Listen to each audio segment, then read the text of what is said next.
Bienvenido, Vidal, de nuevo. Vidal Quiroz, encantado. Don Jorge, muchísimo gusto, a sus órdenes, para A mí es un servirle. honor tener a un economista como vos aquí. Como siempre, muchísimas gracias y un saludo enorme a toda la gente que le sigue en redes. Gracias. Todos los temas hay por conversar. Uno es, bueno, toda esta incertidumbre, todo este cambio de la geopolítica, cuando uno ve que el líder de China se reúne con todos los países de Latinoamérica para buscar acuerdos para manejar, para invadir más el mercado ese. Y ha invertido también, China ha invertido mucho en infraestructura. Creo que en Perú hizo un puerto, un muelle, no, un puerto de verdad. Y seguro va a buscar cómo ganar esa más posición ahí en Europa, ¿cómo se llama? En Latinoamérica. Latinoamérica.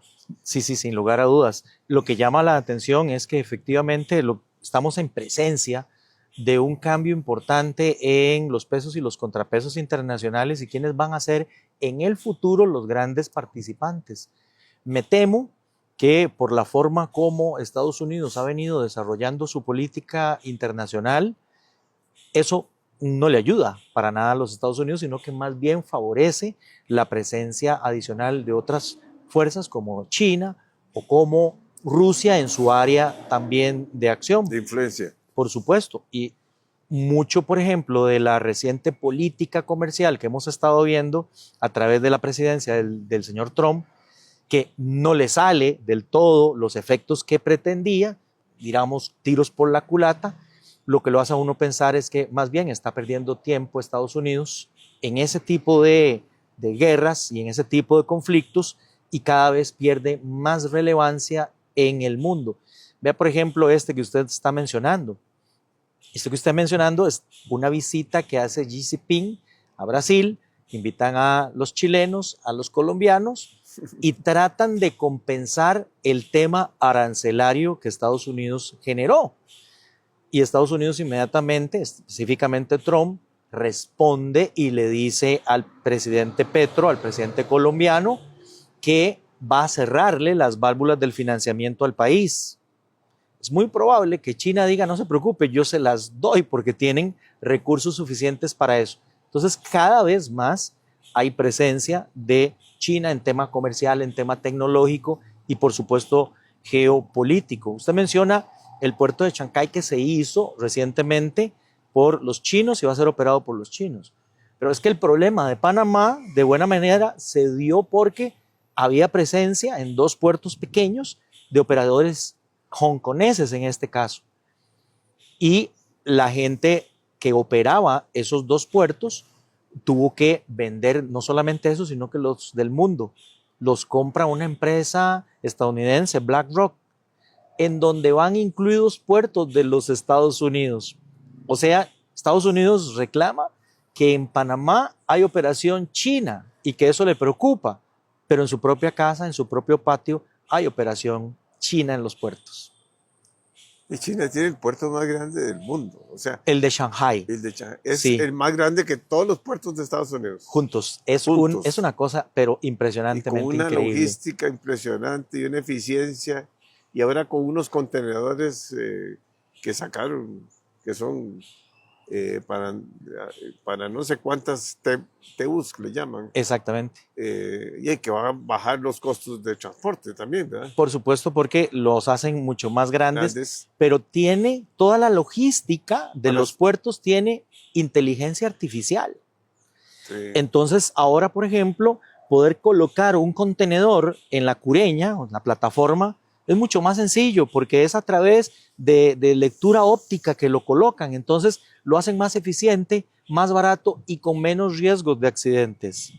Yo le había contado la última vez que estuve aquí en este frondoso árbol conversando con usted que había tenido una invitación a China y estábamos precisamente visitando Shanghai.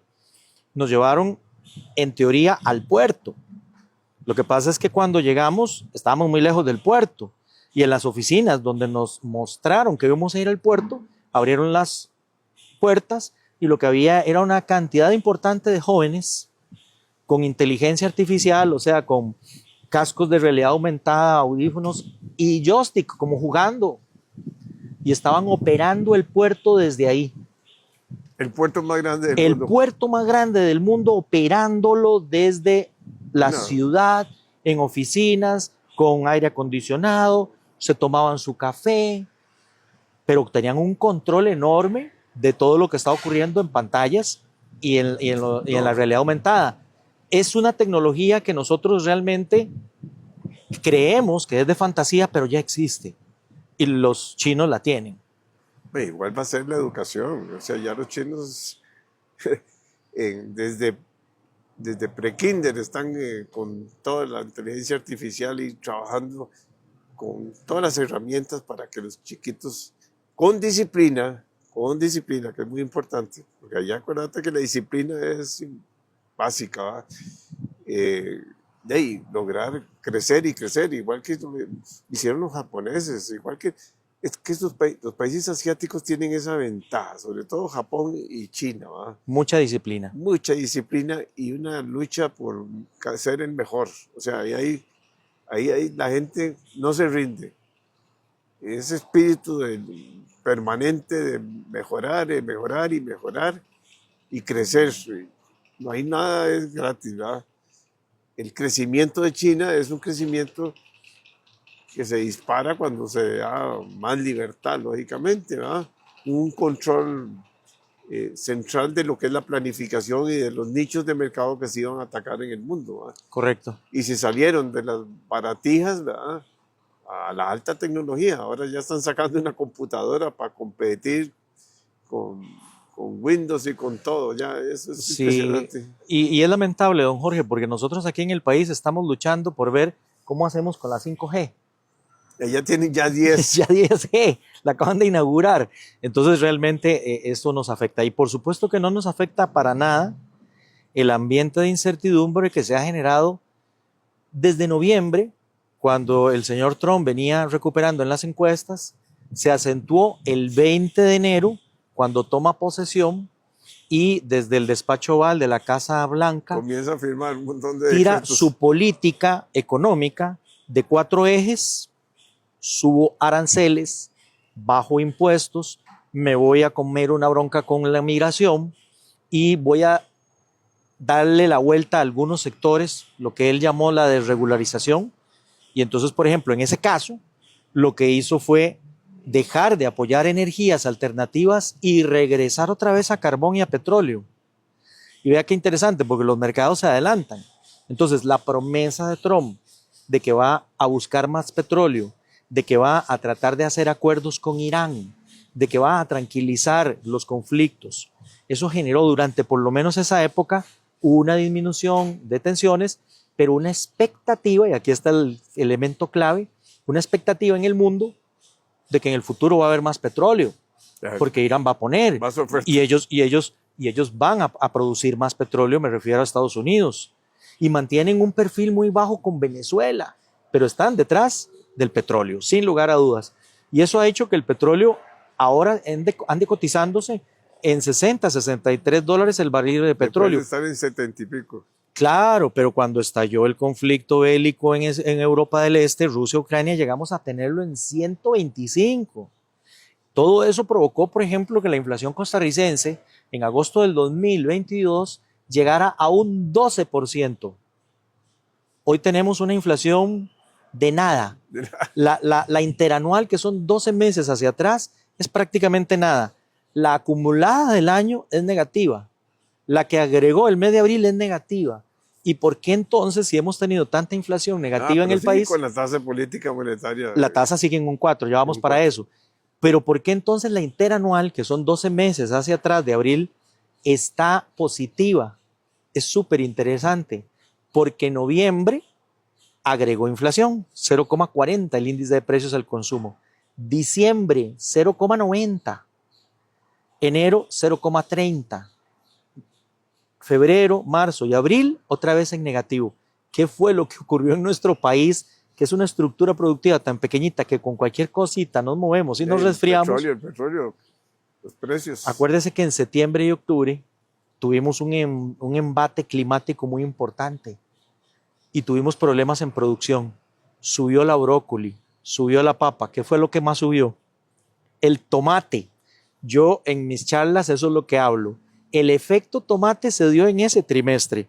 Cuando el tomate regresa otra vez a la producción y a las mesas de los costarricenses, la inflación otra vez vuelve a cero prácticamente, con una tasa de política monetaria en el 4%. Y revisando, por ejemplo, el acta de la Junta Directiva del Banco Central de diciembre, en ese momento el equipo técnico le estaba recomendando ya a la Junta Directiva del Banco Central rebajar la tasa. Pero el banco dice, no la rebajo porque, entre otras cosas, el año pasado, el 24, crecimos un 4.3, estamos creciendo bien, ¿para qué voy a bajar la tasa? O con un desempleo del 7,5, el último dato que recibimos, anda bien ese desempleo, ¿por qué tengo que bajar la tasa?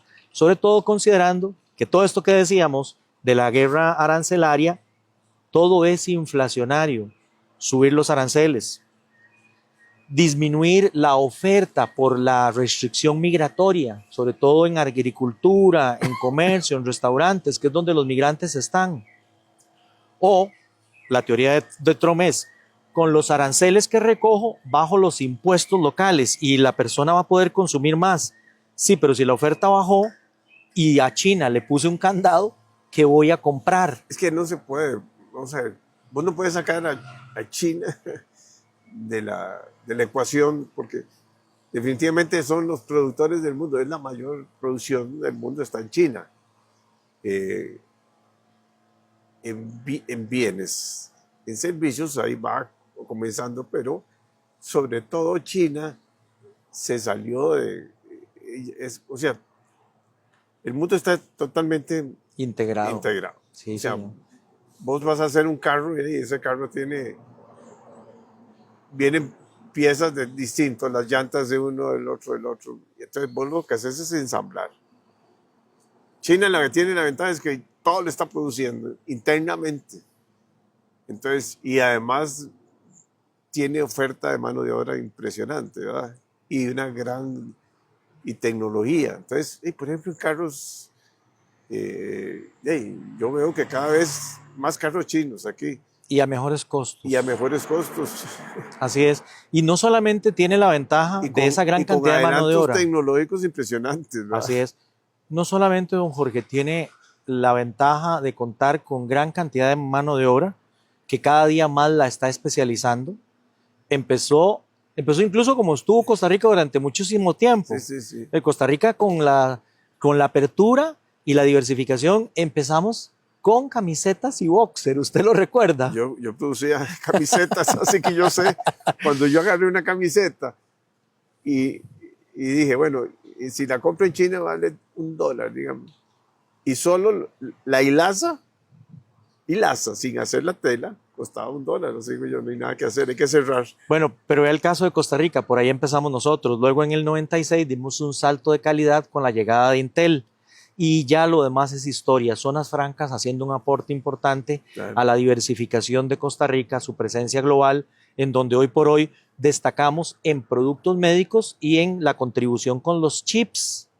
Que por cierto, hablando de chips y hablando de que China tiene otras cosas, en el mundo hay 17 tierras raras. Y todas las tiene China. Todas las tiene China. Pero vea qué interesante, el segundo productor, el que tiene más reservas, es Brasil. Entonces, a Trump no le sirve, después de la visita de Xi Jinping, pelearse con Brasil, porque le cierran los dos mercados de tierras raras. Y aquí viene lo interesante. China ha madurado muchísimo en el concierto de las naciones y sabe efectivamente dónde golpear. Estados Unidos, el 2 de abril, en el Jardín de las Rosas de la Casa Blanca, lanza la guerra comercial, poniéndole a la mayoría de los países un 10%, pero al acero 25%, al aluminio 25%, partes de autos 25% y a China un 145%. 2 días después, bueno, en esa lista usted recordará la nota simpática que sacó la prensa, que hasta en una isla solo habitada por pingüinos estaban poniéndole aranceles, ¿verdad? Entonces, Los chinos 2 días después responden y le ponen aranceles, pero a elementos estratégicos de Estados Unidos. China le compra mucho producto agrícola a Estados Unidos. La zona agrícola fundamentalmente apoyó a Trump. Entonces, ponerle aranceles a los productos agrícolas de los Estados Unidos era un golpe importante para quienes habían apoyado a Trump. Pero más aún, prohibió que las aerolíneas chinas compren aviones Boeing. Golpe al hígado. Y le prohíbe a las empresas mineras chinas exportar tierras raras a los Estados Unidos. ¿Para qué sirven las tierras raras? Bueno, son tecnológicamente muy importantes. Para hacer un ejemplo, no se puede hacer son imantadas, entonces hay microimanes que sirven para los teléfonos celulares, las computadoras, el control de los aviones, en equipo médico, en automóviles, en submarinos nucleares, en satélites. Entonces, ¿qué problema? California le pone una demanda a Trump. Porque ¿dónde está el Silicon Valley? Por supuesto que ahí. Entonces ellos pierden fuerza si no reciben esas tierras raras. A mis alumnos de la universidad les digo, revisen ahí esas tierras raras, porque es interesante aprender acerca de eso. Y la nota simpática es decir, revísense los nombres de esas tierras raras, porque si tienen una mascota y tienen que ponerle nombre, son nombres muy simpáticos los que tienen todas esas tierras raras. Pero así está golpeando ahora China de una manera diferente. Y mientras Estados Unidos se pelea con el resto del mundo, como dice usted, China se acerca. Pero vamos a ver, nosotros seguimos siendo aliados de Estados Unidos. Así es. Seguimos teniendo la inversión más grande de Estados Unidos. Seguimos teniendo la cantidad de turistas más importante de Estados Unidos. O sea, y somos un aliado. Yo espero y creo que así está bien el gobierno, buscar un diálogo y lograr acuerdos, ¿verdad? Sin que eso signifique claudicar, ¿verdad? Yo creo pero hay que ser pragmático, ¿ya? Toda esta zona de influencia, digamos, el patio trasero, ¿verdad? Que llamaban, bueno, México ya como que a veces se pone de acuerdo con la presidenta, pero la presidenta también tira líneas para China, ¿verdad? O sea, ¿no? Así es. Porque México es donde fabrican más carros, Estados Unidos, ¿verdad? Pero es que pasan de un lado a otro, ¿sí? Entonces, ese es otro mercado que es importante, ¿verdad? Para los Estados Unidos. Pero ella sabe que, bueno, usted depende también de mi mano de obra, ¿verdad?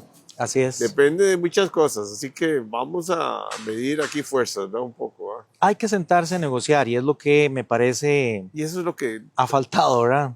ha faltado. Que se han lanzado amenazas sin negociación. Y uno no puede, en este tiempo ya se acabó eso de que amenazas y que no te doy tal cosa y no te doy tal otra, porque el mundo ya cambió totalmente, ¿verdad? Así es. Y sin embargo, el cómo se dicen las cosas es muy importante y qué se dice. En lo personal, a mí me ha llamado mucho la atención y me llenó de cierto optimismo que el primer viaje del secretario de Estado de los Estados Unidos, Marco Rubio, se hiciera a Centroamérica. Eso llamó mucho la atención. Pero luego descubrimos de cuál era la agenda. La agenda común para los 5 países que visitó, Panamá, Costa Rica, El Salvador, Guatemala y República Dominicana, era migración y narcotráfico. Está bien, lo entendemos. ¿Ok? Vamos a contribuir con eso. Es nuestro principal socio comercial. A cada uno de los países le dio un tema en particular. Por ejemplo, en estos momentos los guatemaltecos se encuentran negociando en Washington porque líderes republicanos sugieren ponerle un arancel a las remesas. El 20% del PIB de Guatemala es remesa. Entonces, el tema de Guatemala estaba ahí. Ya sabemos. Y Salvador no, porque ahí tienen un amigo. El Salvador era présteme la cárcel. Présteme la cárcel. Y en Panamá, El canal. Por supuesto, ¿verdad? Entonces cada país tenía ahí un detalle interesante. Con el caso de Costa Rica, yo creo que Marco Rubio nos trató bien porque dijo que éramos un aliado, que podíamos seguir creciendo y es ahí donde vienen las oportunidades. Pero déjeme darle algunos datos. A inicio del año, el Fondo Monetario Internacional esperaba que el mundo creciera en el 2025 un 3.1. La última actualización que hizo a 2.8 este año. Estados Unidos estaba pactado un crecimiento de 2.8 en enero. Hoy es un 1.8. Naturalmente eso tiene que tener un impacto para nosotros. ¿Qué hizo nuestro Banco Central? Nuestro Banco Central en enero tenía una previsión de crecimiento para el país del 4.1% y hace unos días atrás lo rebajó a 3.6%. Sigue siendo nuestro principal socio comercial y naturalmente si algo le afecta a él, a nosotros también nos va a impactar. Y esa menor producción costarricense que podemos tener en el 2025, producto de menores exportaciones o de menor consumo en los Estados Unidos, de menor visitación turística, etcétera, finalmente termina impactando el nivel de empleo del país, la pobreza, pero las cifras fiscales, porque entonces el gobierno recoge menos impuestos. Claro. Y le voy a dar algunos datos aquí para ponernos un poquito en perspectiva. El gobierno de la República tenía una cantidad importante de recursos que financiar. O sea, además de los impuestos, tenía que tomar deuda. De esa deuda, en la parte internacional se requerían 800.000 millones de colones, que son como 1.300, 1.400 millones de dólares. ¿Dónde estaban esos pactados? En ir a traer 1.000 millones de eurobonos este año y 2 créditos más ahí con la Comunidad Andina de Fomento y con la agencia francesa. El tema, don Jorge, es que ese paquete de préstamos tiene que pasar por la Asamblea Legislativa. Sí, claro. En año preelectoral y con los conflictos de coordinación que tienen Zapote y Cuesta de Moras. ¿Usted cree que vamos a aprobar esos créditos? Sumamente difícil. Y los fondos de internacionales. No, los fondos de los pensiones fondos, de nosotros. las operadoras de pensiones. Operadoras. Claro, entonces vamos a ver, construyamos un poquito más ahí. Si Menos, digamos, Hacienda saca bonos de largo plazo, de corto plazo, no sé, en dólares, con tasas de interés competitivas, se vienen los famosos fondos que son enormes, ¿verdad? Así es. Entonces veamos, menos impuestos por la caída en la producción, pero por un problema político difícilmente se aprobaría crédito internacional. ¿Qué le queda? Financiarse localmente, pero tiene efectos secundarios. Lo acaba bien de decir usted. ¿Cómo atraigo a que me inviertan en bonos locales? En el pasado era tremendamente más difícil el reto. ¿Por qué? Porque Costa Rica tenía una calificación de riesgo menor, o sea, había más riesgos en el país. Pero hemos hecho bien la tarea. Hemos mejorado el crecimiento, tuvimos superávit, hemos bajado la deuda, que entre otras cosas la deuda también ha bajado porque el 40% de la deuda está denominada en dólares. Entonces eso encogió la deuda. Eso quiere decir que si el dólar otra vez vuelve a subir, la deuda vuelve a subir, pero solamente por un tema cambiario. Pero un pedacito de la total de la deuda. Porque 40%. 40%, sí. 40% está en dólares. Sí, sí, es mucho. Entonces impacta, por supuesto. Y muchos son locales, ¿verdad? Es capital local también. Por supuesto que también mucho es local. Muchos de los eurobonos que se han colocado fuera del país lo tenemos nosotros mismos los costarricenses, ¿verdad? Pero para que yo pueda atraer a nuevos compradores de deuda, les voy a tener que ofrecer una mayor tasa. Y ya lo dijo el señor ministro hace unas jornadas atrás. Y eso esto lo está leyendo el mercado y me están pidiendo más tasa. Significa más gasto. Significa que lo que habíamos logrado desde la reforma fiscal, lanzamiento de la ley 9635 para el fortalecimiento de las finanzas públicas, podría desdibujarse por Entonces toda esta no condición. va a lograr el 1.8 de superávit primario. Suena bastante difícil. Tendrían que hacerlo Recortando gasto con una contención del gasto. ¿y a dónde? Y ahí es donde está el problema, porque ya sabemos que el gasto nuestro es muy inflexible. Hay que atender salarios, pensiones, y lo poquito que queda, que es en infraestructura, comprometemos el futuro del país. Pero ¿dónde tendríamos entonces que meter la mano? A recortar educación, a recortar seguridad. Está complicado el tema, está el panorama nublado. Le digo yo a mis estudiantes que una cosa son los datos históricos, todos estos que hemos hablado de Y otra Estados cosa es la Unidos, realidad y de otra hoy, cosa es lo que se viene lo que adelante. se viene. Una cosa es ir manejando el carro y ver qué es lo que está pasando por el retrovisor, pero ya eso pasó. Me tengo que entretener mucho con lo que tengo hacia el frente, en el parabrisas, en el dash, y cada vez más agrego elementos. Estamos subiendo un cerro, póngale que el Cerro de la Muerte, hay poca iluminación, la carretera no está bien marcada, que eso es cierto lo que estoy diciendo, ¿verdad? Empieza a caer la tarde, empiezan a ponerse neblina en el camino, y ¿qué tengo que hacer entonces para tratar de seguir adelante? Hay tres caminos. Sigo de aventurero y tengo un riesgo muy grande. O me detengo por completo. No puedo detenerme, el país tiene que seguir avanzando. Lo que hay que hacer es seguir con prudencia, ¿verdad? Eso probablemente significa disminuir la velocidad, ¿verdad? Y dar confianza. Ese es el elemento que se ha dañado muchísimo con la guerra comercial y también con la situación local que tenemos. Sí. El gobierno en este momento lo que tiene que dar es confianza. Y estar ya tranquilo. O sea, yo no sé, para esa, ese enfrentamiento continuo, todas las conferencias de prensa son para, al final terminan en ataque. Es mejor buscar cómo conciliar y cómo unir y cómo este país, la paz es muy importante, ¿verdad? Tenemos problemas serios en salud, problemas en educación, problemas en violencia, en fin, hay muchos problemas, o sea, infraestructura. Yo creo que hay que tener un gran acuerdo y más teniendo unas elecciones a corto plazo, ¿verdad? Ese es otro punto fundamental, don Jorge. Ya estamos muy cerca de febrero 26, en donde tenemos que ir otra vez a las urnas los costarricenses. Ya estamos acostumbrados a que no definimos el presidente o la presidenta en primera ronda. Tendríamos que esperarnos unos días más, pero lo que sí va a quedar claro es cómo queda conformada la Asamblea Legislativa. Sí. Si la Asamblea Legislativa queda muy atomizada, nos va a costar tomar decisiones. No, y va a quedar atomizada. O sea, ya que ellos...